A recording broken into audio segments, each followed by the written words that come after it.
달 탐사 사업의 처절한 우여곡절을 기억해 주셨으면 합니다. 2016년 1월부터 시작된 우리나라 최초의 우주 탐사 프로젝트인 달 탐사 사업을 통해 지난 2022년 8월 5일 다누리가 성공적으로 발사되어 달을 향해 순항하고 있습니다. 다누리가 발사체로부터 분리되어 달을 향해 항해를 시작하는 마지막 모습을 지켜보면서 저희 현장 연구원들은 안도의 한숨을 내쉬었지만 그동안 겪었던 우여곡절들이 떠오르며 가슴속에 응어리진 무거운 마음은 좀처럼 사라지지 않습니다. 2018년부터 저희 연구 현장에서는 당초 설계로는 달 상공 100km 원궤도에서 1년이라는 임무 요구 조건을 충족시키기 어렵다는 문제를 제기하였으나 저희 의견은 당시 연구 책임자의 비상식적이고 독단적인 결정에 의해 무시되었습니다.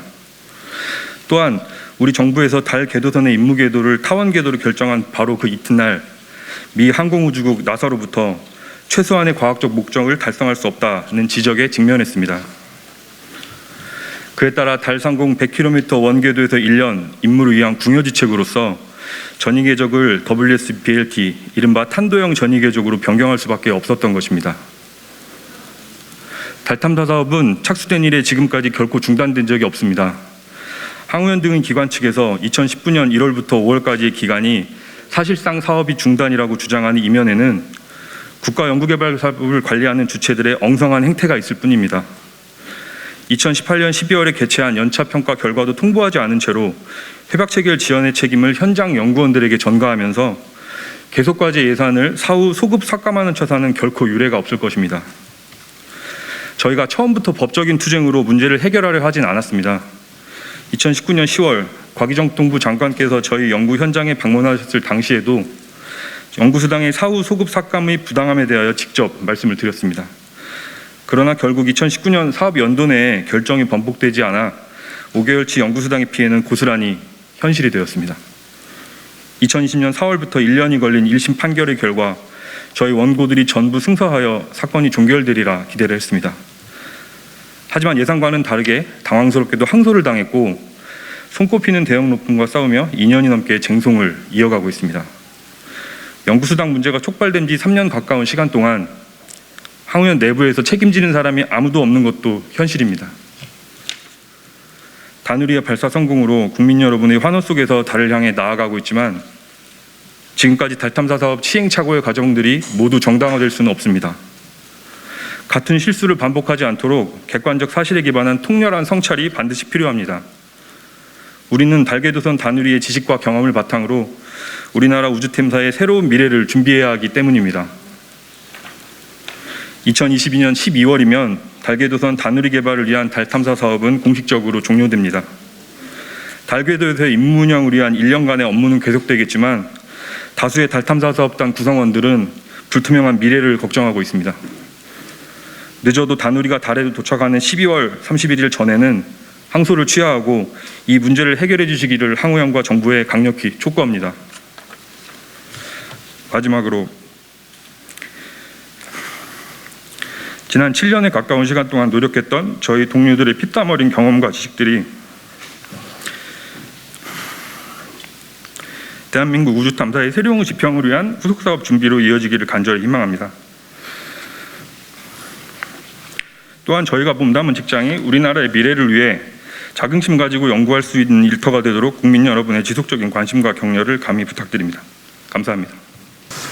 예, 안녕하십니까, 최종현 변호사입니다. 우선 이 자리를 마련해 주신 더불어민주당 유성갑 국회의원 조승래 의원님과 의원실 관계자분들께 깊은 감사 말씀 올리고 이 사건 취재에 힘써주시는 기자님들께도 깊이 감사 말씀 올립니다. 2020년 4월 24일 달 탐사 사업단 소속 연구원 16명이 항우연을 상대로 합계 1억 원을 청구하는 소송을 제기했습니다. 소송 원인은 2019년 1월부터 5월까지 5개월분의 연구수당을 항우연이 삭감하고 지급하지 않았다는 것입니다. 삭감된 연구수당을 청구하는 최초의 소송이고 소속 연구원들이 소속된 기관을 상대로 소송을 제기하는 초유의 소송이었습니다.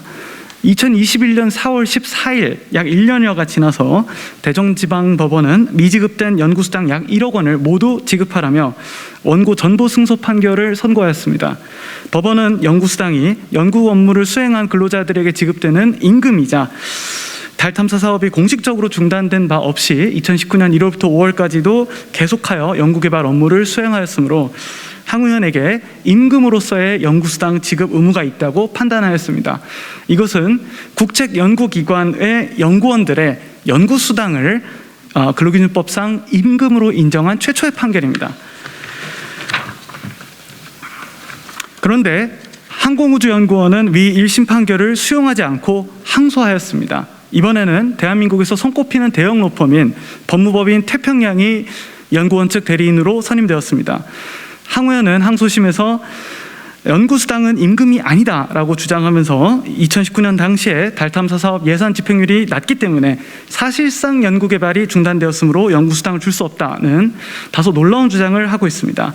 이로 인해 재판은 항소심만 1년 5개월 가까이 끌면서 달 탐사선이 먼저 달을 향해 발사되는 상황이 되었습니다. 국민 여러분께서 아시다시피 국책연구기관의 근로조건은 민간 기업보다 열악합니다. 그리고 우주 개발을 위한 최첨단 기술 개발을 선도한다는 항공우주연구원은 다른 연구기관과 비교해도 더 열악합니다. 이러한 점들을 고려해서 원래 국가연구개발 사업 연구개발 예산에는 인건비 항목과 별개로 연구수당 항목을 마련해 놓고 인건비의 20%까지 예산을 책정할 수 있도록 규정하고 있습니다. 또한 대통령령에 그 목적이 연구수당의 목적이 연구개발 과제 참여연구원의 보상금, 장려금 지급을 위한 수당이다 이렇게 명확하게 정해놓고 있습니다. 즉 연구수당은 법령상 근거만 보더라도 인건비와 별도로 연구원들에게 지급되는 수당이자 임금인 것입니다. 다누리의 발사 성공에서 보셨듯이 달 탐사 사업은 성공을 향해 나아가고 있고 단 한 번도 공식적으로는 중단된 바가 없습니다.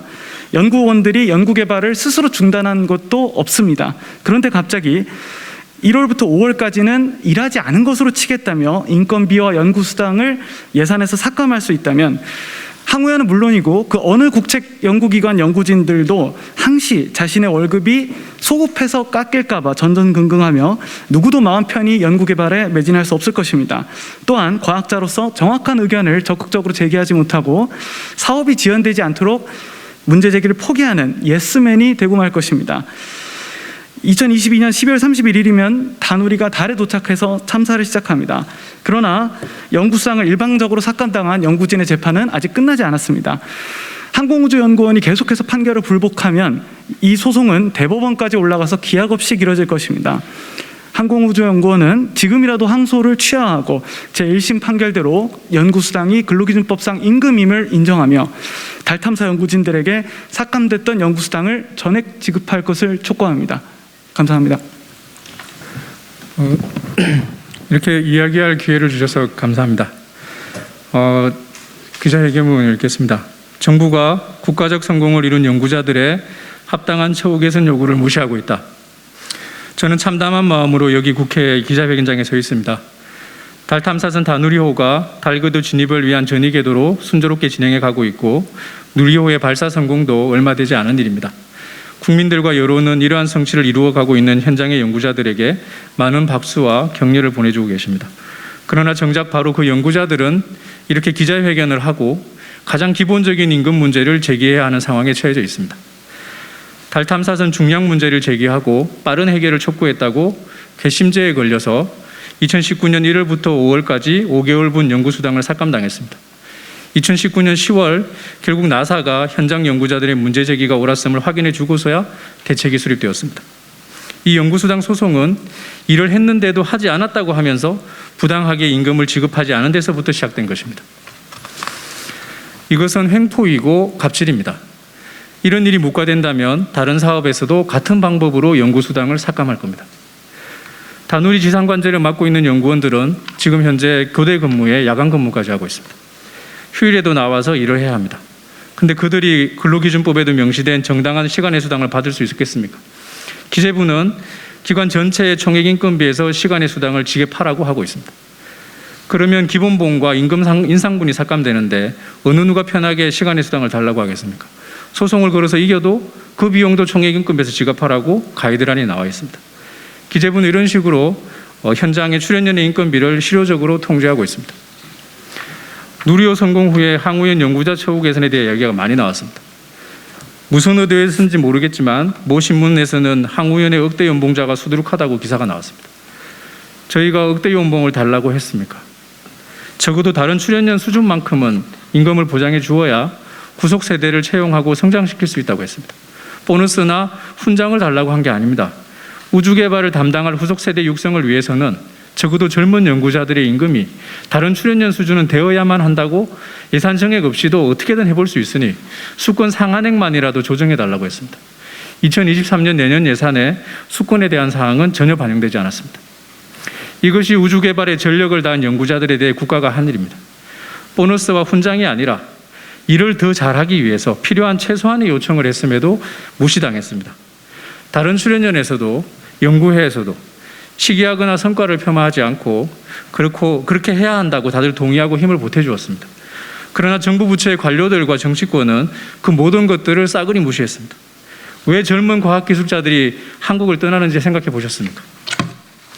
이 연구수당 소송과 항우연 연구자들에 대한 처우에서는 한국의 과학기술자들에게 하나의 바로미터가 될 겁니다.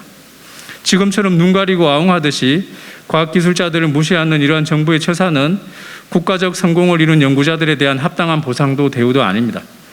현장 연구자들의 반발과 냉소, 과학기술자들의 공분을 살 것이고 나중에는 다들 떠나고 남은 자가 얼마 없을 겁니다. 항우연의 연구자들이 만들어낸 국가적 성취에 만족하시고 더 많은 더 훌륭한 성과들을 기대하신다면 국회와 국민들께서 정부의 잘못된 조치들을 바로잡아 주실 것을 부탁드립니다. 대한민국의 우주 개발을 지켜주십시오. 감사합니다.